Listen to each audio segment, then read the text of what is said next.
Let's get right. Number 7. Disaster movie mind. Ever make a tiny mistake at work and suddenly your brain show you a movie where you're fired homeless and fighting raccoons for pizza crusts? Or your friend doesn't text back for an hour and your mind goes, they hate me. Or, they're probably in a ditch somewhere. This isn't just worrying. This is catastrophic thinking. It's like having a personal film director in your head who only make disaster movies. And you're always the star. Your brain takes something small and blow it up like a balloon at a kid's party, expect instead of fun shapes, you get nightmare. Your boss sounds slightly annoyed on a call. A normal brain thinks, maybe they're having a bad day. A catastrophic brain thinks, I'm getting fired, losing my house, and my cat will judge me forever. This can feel responsible, like you're just being prepared. But there's a difference between planning and assuming the apocalypse is coming because you forget to reply to an email. People with this pattern don't just imagine messing up a presentation. They see themselves freezing on stage, everyone laughing, getting fired, becoming unemployable, and ending up as that person who yells at pigeons in the park, all from one PowerPoint. The anxiety this creates is intense because in your mind, this disaster movie feels 100% real, like it's already happening. Studies show most of the disaster we imagine never happen. And when bad things do happen, we're usually way better at handling them than we thought. But try telling that to a brain that's convinced a typo in a text means the end of all your relationship. Number 6. Rejection panic button. Ever felt like a tiny bit of criticism hit you like a physical punch, or like someone slightly ignoring you felt like the end of the world? If that sound familiar, your brain might have a faulty panic button. It's called rejection sensitivity dysphoria, or RSD. Dysphoria, it's just a fancy word for a really bad feeling. So RSD means feeling extreme overwhelming pain from perceived rejection or criticism. It's not just getting your feeling hurt. It's like an emotional A-bomb goes off inside you. Someone with RSD might become a total people pleaser. They're terrified of anyone thinking they're not perfect. They might become obsessed with being perfect because any mistake feels like a devastating failure. Or they might suddenly explode in anger or burst into tears over something that seems really small to everyone else. They might avoid going out or trying new things because the chance of feeling rejected feel too awful to risk. The weirdest part is the rejection doesn't even have to be real. A delayed text message can feel like a personal attack. A friend looking distracted can feel like they hate you. It's like their brain hits the panic button for no good reason. This isn't them being dramatic or weak. It's how their brain is wired. It's super common in people with ADHD. Experts think almost everyone with ADHD feels this way. Sometimes their brains just feel the sting of rejection way more intensely. Imagine quitting a good job because one piece of feedback felt like a betrayal, or constantly worrying your partner is going to leave you. That fear makes it hard to actually be close to someone. So that intense reaction you see, it might just be their brain's faulty alarm system unleashing a storm of real pain. Number 5. Compulsive body habits. You know that friends who's always biting their nails during movies? Or maybe you've caught yourself picking at that scab for the 10th time today. These aren't just bad habit. They might be your brain's way of screaming for help. Body-focused repetitive behaviors, or BFRBs, affect millions of people, but you most have no idea it's an actual condition. Let's start with nail biting. Sure, lots of people do it, but for some it goes way beyond a nervous habit. They bite until their fingers bleed, until the nail bed is destroyed and they can't stop. Even when they desperately want to. Then there's skin picking or dermatillomania. This isn't popping the occasional pimple. It's hours spent in front of a mirror digging at perfectly healthy skin, creating wounds that turn into scars. Some people have to wear long sleeve year-round to hide the damage. Hair pulling or trichotillomania is another one. People pull out their own hair strand by strand from their scalp, eyebrows, even eyelashes, until there are bald patches they have to cover with makeup or hats. Most people doing these behaviors aren't fully aware they're doing it. It's like their hands have a mind of their own. This sends out this intense signal. Fix something now. And the hands obey even when the person doesn't want them to.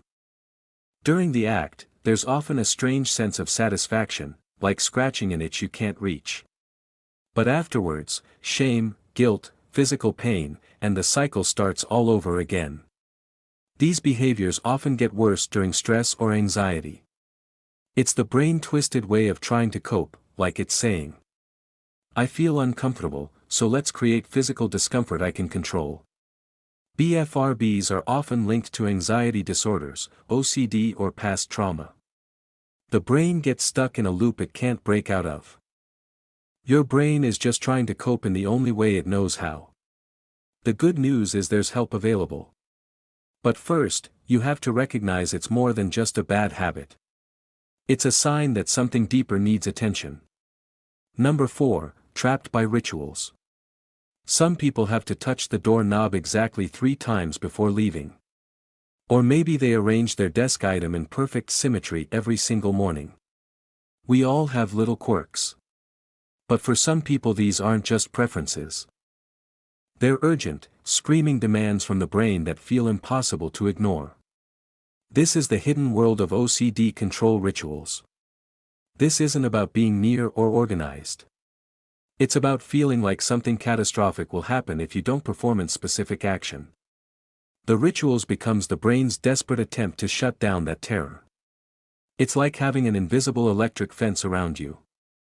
Cross it or break the rules and your internal alarm system goes haywire. These rituals can look bizarre from the outside. Someone might wash their hands until they're raw and bleeding, not because they're actually dirty, but to wash away a bad thought.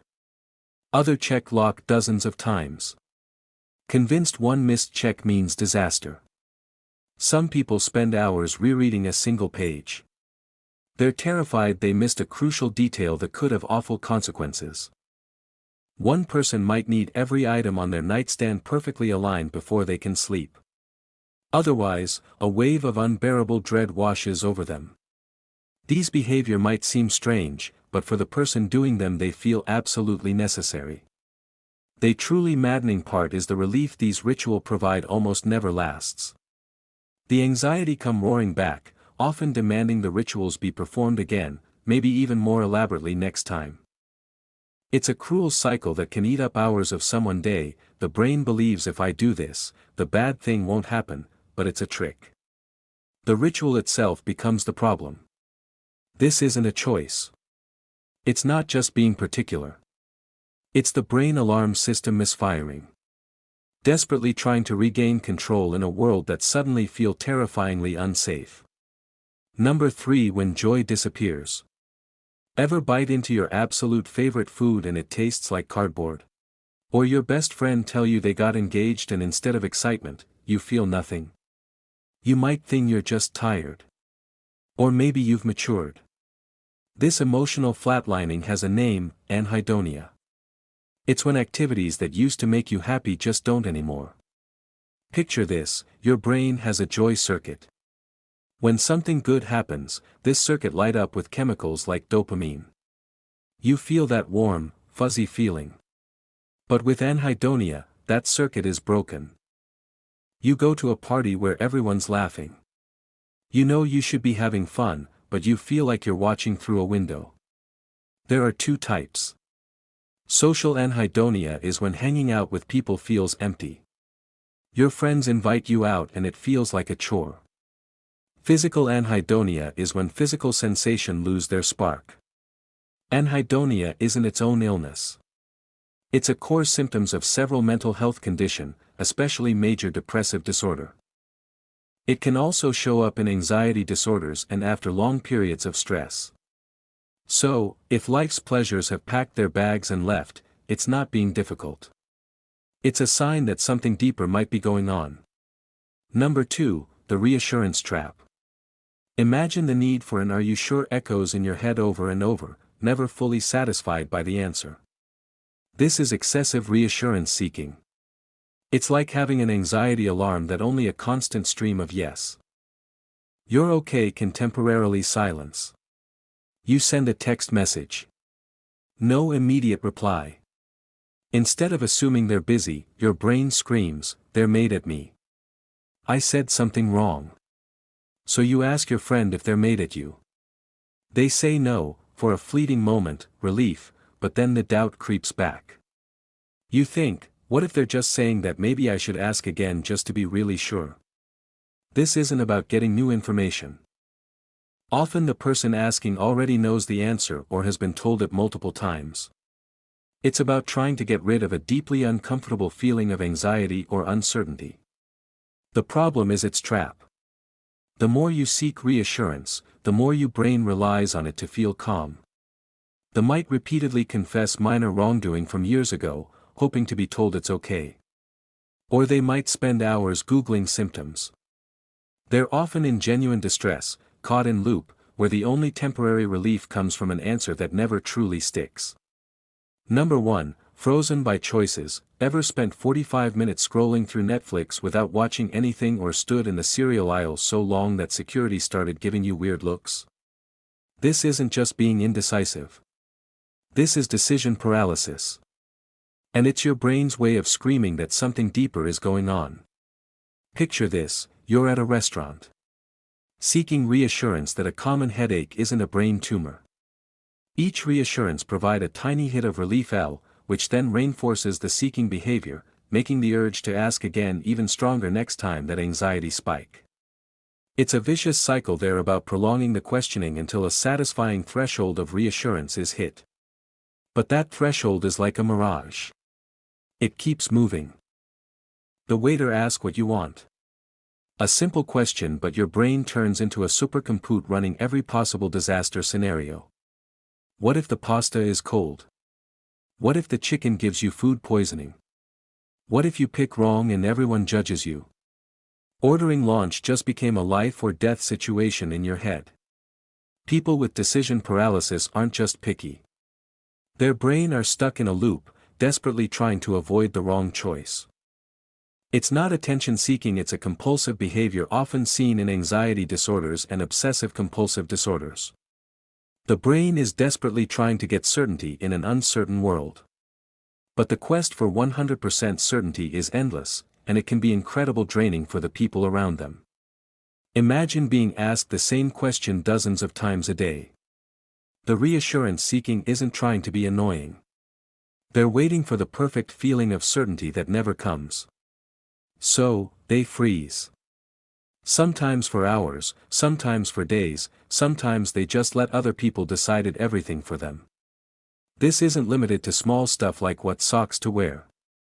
It bleeds into everything. Career moves get postponed indefinitely. Relationships stay in limbo. People stay in an apartment they hate because looking for a new place means making choices. The brain's fear response gets so messed up that picking a sandwich becomes as stressful as defusing a bomb. Nearly 20% of adults deal with anxiety disorders that can cause this. That 1 in 5 people whose brain turn everyday choices into mental torture chamber. The what-if game never stops. Your mind becomes your own worst enemy, trapping you in endless loops of possibilities. So, if you find yourself paralyzed by choices that other people make without thinking, it might not be a personality quirk. It might be your brain sounding a clear alarm. That's all for today. I'll be making similar videos in the future. Subscribe to see them.